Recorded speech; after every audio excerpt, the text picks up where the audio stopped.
Hi, I'm Endicott. I use they, them pronouns. This is my channel. This is probably the first time you're hearing me not as Edwin, and I'm the creator, writer, producer, editor, filmer, actor for first-time listener. Since we're about halfway through the Magnus Archives, I thought to have a little out-of-character Q&A to talk about the process, or to introduce myself to people who don't know who I am, and all of that good behind-the-scenes stuff. So welcome.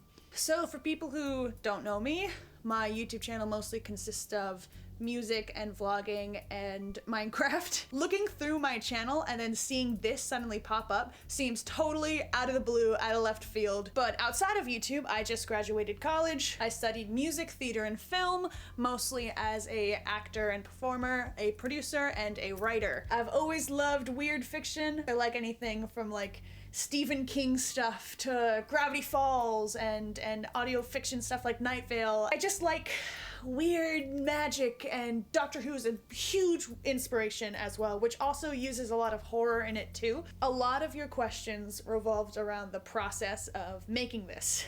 This series is, Aramint described it, subscribe, as dramatic irony, the series. And for people who don't know, dramatic irony is a literary device in which the audience knows something that the character doesn't, which is the entirety of this process. The best way that I can describe the feeling of being on this side of things is if there are thousands of people who are secretly asking you questions to a personality test that you don't know you're taking, and they get the answer, and it's the most obvious answer. You hit every single question. You chose A for every single question, and they have the answer, and you still don't know that you're taking a test.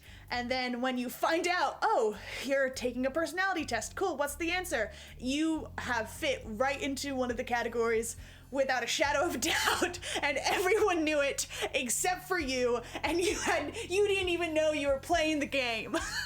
That's what this is like. It's an experience that I've never experienced before, and it's an experience I have no idea if I'll ever feel again, because how do you replicate this? I think the funniest behind the scenes thing that I don't think I've mentioned before, I didn't make the spreadsheet for the web series. I started listening to the Magnus Archives, and then I made a spreadsheet about it, and then it occurred to me that I could make this into a web series.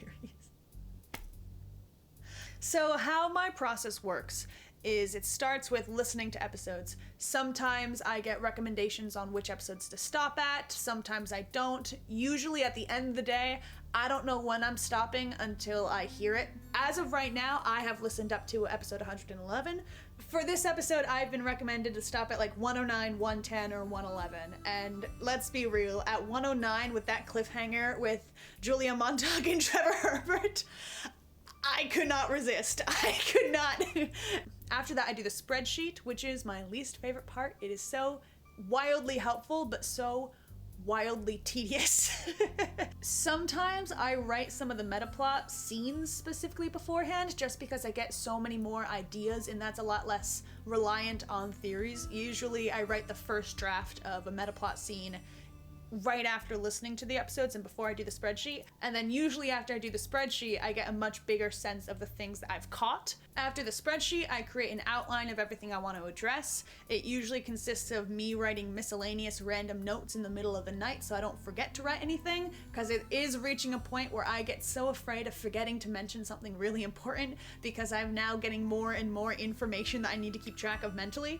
And then I create a general outline, usually just bullet points of all the things I want to say, and then as I put all of the information and all the quotes in there, then I rearrange it to actually be a sensible script. Once the script is written, then I let myself listen forward without adjusting the script at all. The only time I've ever actually changed a script after listening forward is because I cut a really small theory for time's sake that ended up just being right. It was one sentence around 2 episodes ago where I said, I wonder if Jon's gonna get any new abilities. The only thing that I could think of is he made people like Daisy Tonner say things that it seems like they would never say. Yep. Correct. And so, since that was also a really small line and also something that I realized was just true, I think that's fair. I think that's fair to put it back in. After the script, I usually film the whole thing. It takes a really long time, and it's taking even more time now that I'm adding much more meta plots and scenes to everything, but that's also my favorite thing to do. The conspiracy board is the last thing I do before editing, because sometimes I say things that I don't have in my script, and I want to make sure that I have whatever visuals I need. And by the way, can I just say, conspiracy boards are no help for theorizing.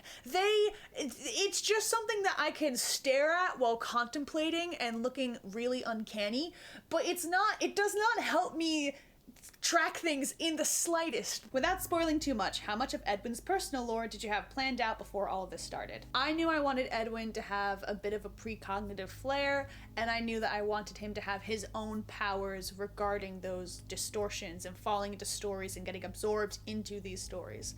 The really funny thing is I got a few questions asking, what made you want to do a meta plot? Honestly, it didn't even occur to me to create this series without any sort of meta plot. I'm a writer. I like creating stories. It didn't make sense to me to not create this without creating my own story inside of it. I've said this before, I didn't exactly plan for Edwin to be an archivist or the archivist. I always planned on having some sort of overarching plot, but obviously you can't really write that because I don't know what's happening in the story. My biggest struggle writing right now is hypervigilance behind writing behind ego and writing behind creativity in the story I want to tell, but not in the way that you'd think. I got so wrapped up in really feeling the impulse to want to add to my own story and to Edwin's lore and to create something in this world that is already created. I held back a lot because at the end of the day I was like, oh, I don't know if people are gonna like this. I don't know exactly if people are gonna care very much about me making something new. They probably just want to hear my theories and that's it. The most obvious click for me was when I was talking to my pal Aramint, subscribe, and I was throwing some ideas around and I brought up the empathy thing with Edwin's hand getting burned and that sort of thing. But then I said to Aramint, but you know, is that too like main character-y for me to write into? I don't know, because I'm also not sure about Edwin like getting picked on by all of the powers. That just seems a little like too much, and I just don't want to seem like I have such an ego that I've made this character to be so like above it all. Aramint said the thing that really snapped me out of it. Endicott, you are the main character of your story. And it was just that. It was just the simplest snap of like, hey, yeah, Edwin can have main character things happen to him because they are the main character. And after hearing that, I mean, also we're kind of at the halfway point, so I'm definitely amping up the story I want to tell.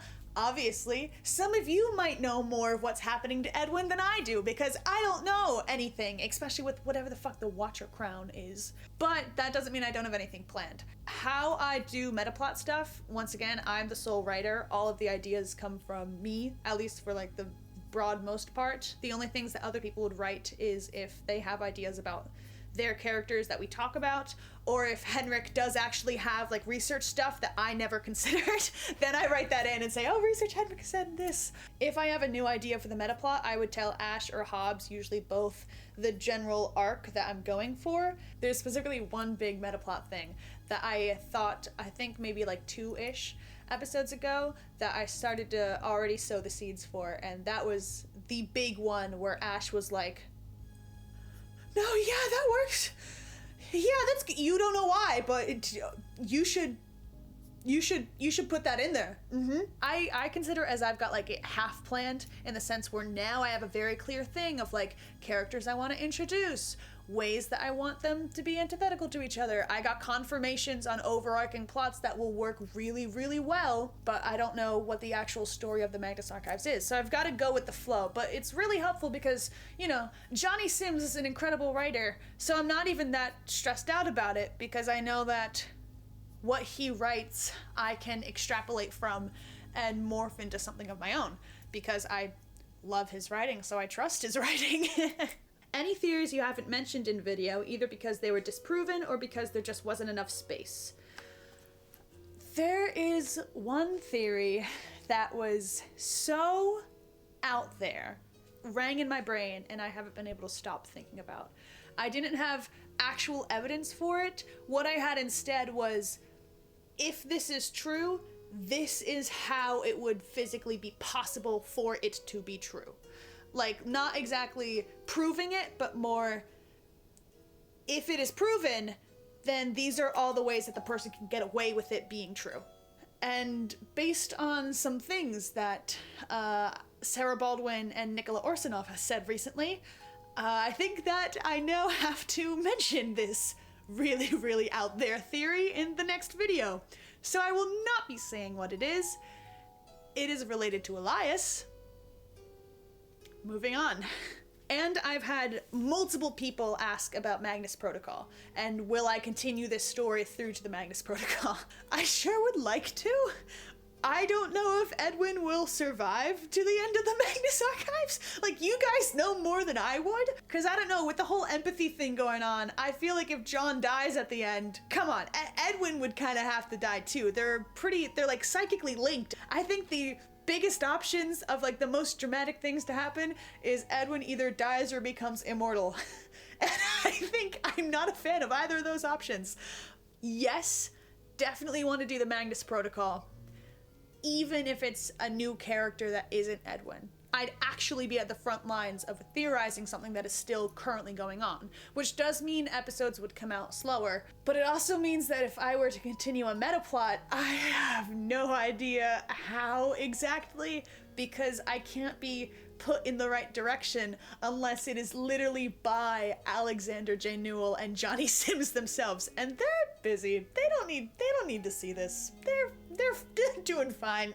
Really curious to general out-of-character thoughts of the Magnus Archives so far. Some people have asked the difference between Edwin and me specifically. Of course, all of Edwin's theories are my theories. Primary difference between how we think is Edwin's opinions on characters. Edwin, being in the world and facing its consequences, can't have positive opinions of characters like Jude Perry or Elias. Me, on the other hand, my two favorite characters are Jon and Elias. Well, that's a lie. My favorite character is the Admiral, but my second and third favorite characters are Jon and Elias. I get so excited whenever Elias is there. He is so creepy and alluring, and the more I find out about him, the more I want to know more, and his scenes are of my favorite in the whole series. Edwin doesn't have the luxury of being able to like the antagonists from an outside eye. I'd say this is also applicable to Jude Perry. I think Jude Perry was cool as hell. Though the positive opinions about characters I think are generally the same. Like, I love Mike Crew. I really liked Antonio Blake. Yes, that is the only thing that has ever been confirmed in any of my theories, is that I do actually know Antonio Blake is Oliver. That is the only thing that I know is completely correct, because I was really impatient in the second episode and I was like, can you give me something? Can you just tell me one small thing that's true? I just need to know something was right. Once again, I need to know. I keep falling into it. Edwin keeps falling into it. I keep falling into it. I made a damn shirt about it. Sue me, I'm beholden. Did you expect the fan response in the comment section? No! No, I didn't! It was definitely in volume 2 where it really picked up and people started to respond in character as certain avatars. So the comments is like my favorite part of the whole thing. It's the direct interaction. It's the people who love the story and are catching the tiny things that I throw in there that are alluding to things I'm planning in the future, and you guys pick it up. And also some of you guys have ideas for things that I didn't fully clock, and I don't actually know if it counts as plagiarism to use those. Comment in your comment if you don't want me to extrapolate, but I don't know, this it's become interactive storytelling. So I don't, any ideas? Is that plagiarism? I don't know. Your comments help create the story. It's intrinsically interactive. Like, I didn't plan to be called the Archivist because of the whole, ego main character thing. I love when people call me or Edwin the Archivist, because it feels like welcoming. Like, you're like, yeah, you've got the story you're making. I think that's great, and I think it's a great understanding of the world as a whole. And I really appreciate that. So Edwin's gonna deny it all they want. But I personally love when you guys call me the Archivist. I think it is truly delightful, and it is a really good representation of me being like, no, you've got it. You're honoring the story, you're not hindering it. Favorite color, favorite animal, favorite statement giver. My favorite color is dark green. I know, sue me. My favorite animal, I really like bears, but I also really like red pandas. And my favorite statement giver, I did really like Mike Crew. I thought he was delightful. But I also find Gerard Key so awesome. I'm such a fan of Gerard. I know I have to quote episode 111, but I don't know if Edwin's gonna replicate Jon or Gerard, or if I can somehow manage to do both, just because I feel like Edwin connects to both of them so much. Actually, wait. Without even realizing it, again, Edwin has their own post-it, which, for those of you who don't realize, it's the color of Jonathan's, and Gerard is a triangle as well. So, oops, again? But yeah, really like Gerard Key, really like Mike Crew, and I also really love Antonio Blake. And I hope that we meet Oliver in person. I mean, realistically, I feel like we're gonna meet Oliver, where Oliver comes in and Jon recognizes this statement to be super similar to the Dreamer. But here's the thing, Oliver's seeing Jon's death. I mean, come on, we've got, it's right there. Or seeing Jon connected to all of the weird tendrils, like Oliver saw Gertrude. And then Oliver's like, hey, I feel like I need help. What is this? And Jon's like, oh God, no. And that's what I think is gonna happen. Would you consider listening to The Mechanisms? Yes, I would, and yes, I did. They're so cool. For anyone who doesn't know, Johnny Sims is part of a band, and I'm also pretty sure the writer, but I'm gonna have to fact check that, of this space pirate band of immortal bandits called The Mechanisms. I've listened through Once Upon a Time in Space to the Bitfrost incident while I was making my shirt. I've only listened to everything once, but I really, really like Our Boy Jack. The band sometimes adapts pre-made songs into like new meanings and adaptations, and I didn't know that they did that. So I was listening to Once Upon a Time in Space for the first time, and there's this character who becomes a template for a soldier, and her name is Rose, and she was stolen on her wedding day, and I was like, oh my God. When I was in acting conservatory, one of the warm-ups that my Shakespeare teacher did was the song Rose, Rose, Rose, Red. I know this little reference that they're throwing in there, and then you just hear Johnny's voice in the very next song go, Rose, Rose, Rose, Red, when will I see thee wed? I will marry at thy will, sire, I will marry at thy will. And I was like, it's so cool! Adaptation is an art of its own, and I could talk about it forever. Well, obviously, look at me. This series counts as like the art of adaptation, but also I don't know what I'm adapting either. I'm making it up as I go. I've got the last questions from Hobbes, of whom I became friends with because of this series. We didn't know each other beforehand. Hello, Hobbes. You're really cool. I know you write the music for the show. Care to share more about your process? Are there any particular themes or characters you're planning to represent musically in the future that you're excited about? For people who don't know, except for the very first episode, all of the music is composed by me. I think I've written 10 songs. They're all linked in a Google folder that's attached to one of the cells of the spreadsheet. My absolute favorite is Jon Elias, and that's the one that goes do do do do do do do do do. Each character, very broadly, is their own instrument. Jon is the cello, Elias is the harpsichord, the institute itself is the piano, Martin is the clarinet, Sasha is the violin, Tim is the tenor sax, and Edwin is the harp. For example, for Jon and Elias, the piano's in the background, but the two melodies that are competing against each other are the harpsichord and the cello, and it eventually ends with them being completely in sync in unison, almost like Jon's like caught up to what Elias is doing. Or another adaptation is Elias has turned Jon into what he wants him to be. Another fun one, all of those characters have their own small parts in the song Aiding Edwin, and near the end of the song, you can hear the cello doing one thing, the harp doing one thing, and then eventually the harp catches up with the cello and they do the thing at the same time, sort of like Edwin is in Jon's footsteps and then eventually figures out how to be whatever they are together. Another sad fact, well, two sad facts. Firstly is that the song Sasha, with the question mark at the end, starts with Sasha's violin, and then slowly an oboe in the background starts to play, or it's a bassoon. Regardless, starts to play until they eventually sync up, and then you hear a heartbeat, and slowly it becomes more and more just the bassoon, which is, you know, the not them. And I think the most bummer of one is the only 2 songs that the tenor sax, which is Tim, is in, is Aiding Edwin, because all of them's in it, and then also in Orisinov. Because Tim doesn't like the circus. Right now, I really want to play around with either writing something for Gertrude, but once again, we know that I hardly understand Gertrude, and after some new details, whew, I really want to do some sort of like repetitive, like learning from each other, footsteps type thing, specifically with Jon and Edwin, because I just think that'll be like a sweet little homage of like trying to figure it out. Last question, once again from Hobbes. What's with the 2-letter scraps of paper on the top of the conspiracy board at the end of each episode? They seem like they're starting to spell something out in the most recent one. My conspiracy board's over here. Wait. Is there something? No, I don't see anything.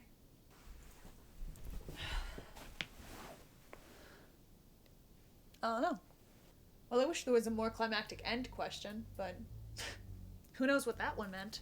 I am having the best time being my little guy Edwin, and it's just so great. So I heard there's this particular famous rant about a specific character that I've been recommended to read in the Edwin voice.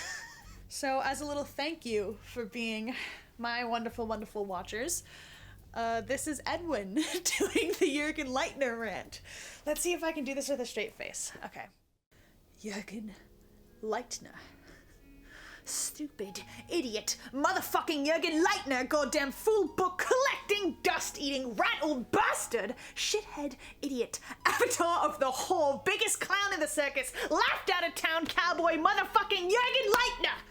Stop pinning me when I talk about Jürgen Leitner. I hate him so much! So much! Why does he have so many fucked up books? Why did he decide to fuck around and find out? Just set them loose. Is he dead? Is he a bastard? Man, it has such a visceral effect on me. Not even in the room, never seen this man's face, and I know he has the world's shittiest beard. Get away from me! If I wanted to get into heaven, and God said Jürgen Leitner's waiting inside, I would piss on God's feet for the sole purpose of getting sent back down. If I have to deal with Jürgen Leitner speaking one word in person, on voice, in podcast, not only will I close the tab, I would delete my bookmark out of spite and have to rewatch the entire series again for the experience of being able to skip all the times when he was mentioned or was alive.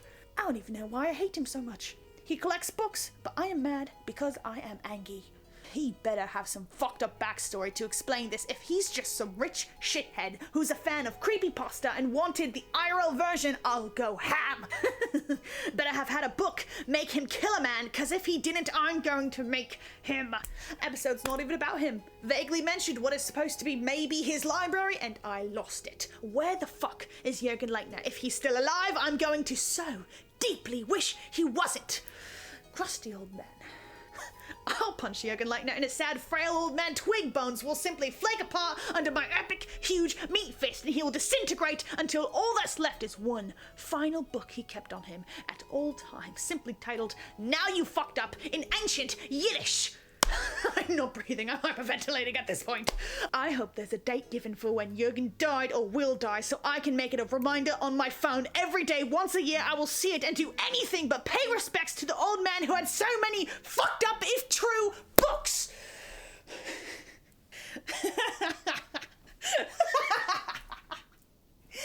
The funny part is that he dies. People celebrate his death day, which I didn't know. I uploaded The Librarian on February 16th, by the way. Once again, another coincidence. But yeah, Brutal Pipe Murder Day. I hope whoever wrote that shit is really fucking happy. I've talked long enough. I don't know how interested anyone is in the behind the scenes shit, but it's something that I'd want to watch because I love watching people like Markiplier talk about his behind the scenes for his stuff. If you want to ask more questions, I'll respond to them out of character in the comments, so ask away. Okay, I gotta go work on my spreadsheet because I haven't started it yet.